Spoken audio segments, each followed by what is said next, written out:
Counterfeit products are estimated to cost the global economy $250 billion a year. This includes counterfeit pharmaceuticals and healthcare products. What risk does counterfeiting pose to American companies? That's today on Liability Watch.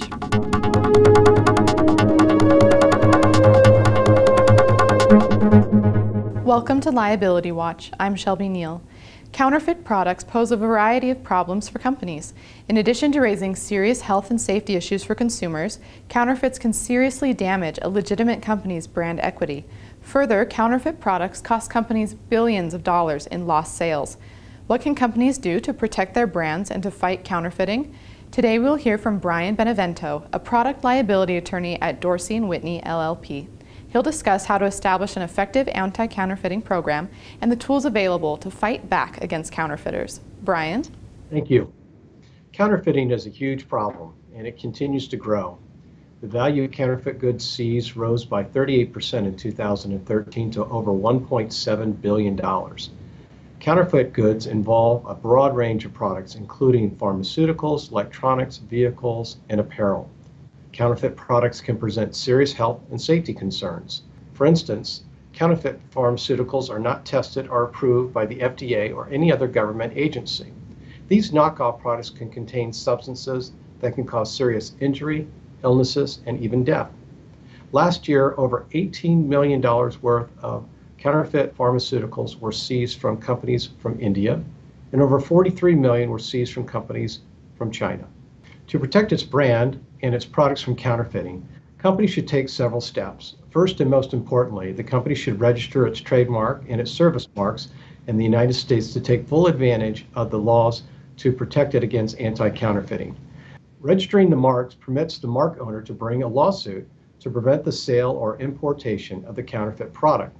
The company should also register the marks in the countries where it does business to take advantage of their laws as well. It is important to assign a person or a department to oversee the registration and maintenance of the U.S. and foreign trademarks and service marks. Often, companies think that they have protection when their registration has truly lapsed. Next, a company needs to be vigilant in looking for counterfeit products in the marketplace, and not just in the regular brick and mortar stores, but to also look online. A company should give thought to hiring an investigator to help with that process, as well as to place some form of a contact on its webpage so customers can report any suspicious activities. If a company discovers that their product is being counterfeited, they need to identify the source of where the counterfeit is coming from. Assuming that's been done, and assuming that the company has properly registered its trademarks and service marks, a company can bring a lawsuit under the Lanham Act for infringement, unfair competition, and dilution of that trademark. In such an action, the trademark owner can elect to pursue its actual damages and lost profits, assuming that it can calculate them from the counterfeit sales, or can seek statutory damages. Statutory damages can be substantial, ranging from $1,000 to $100,000 per counterfeit product, and up to $2 million in punitive damages if the counterfeiting is shown to be willful.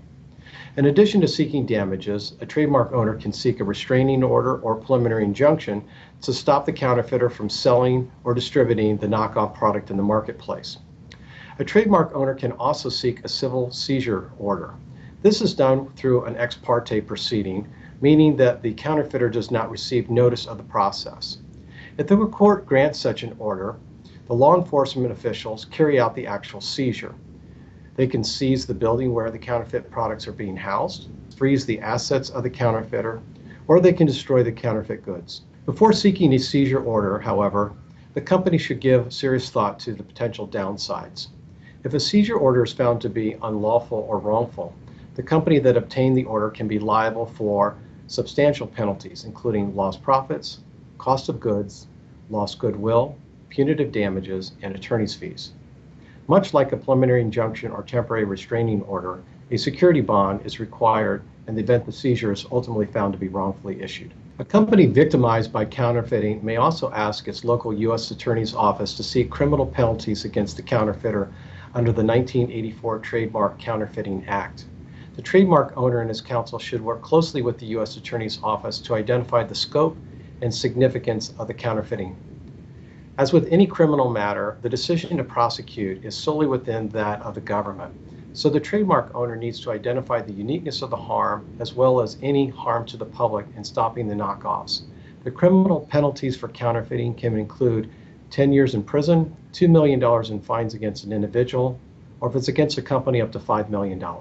Thanks, Bryon.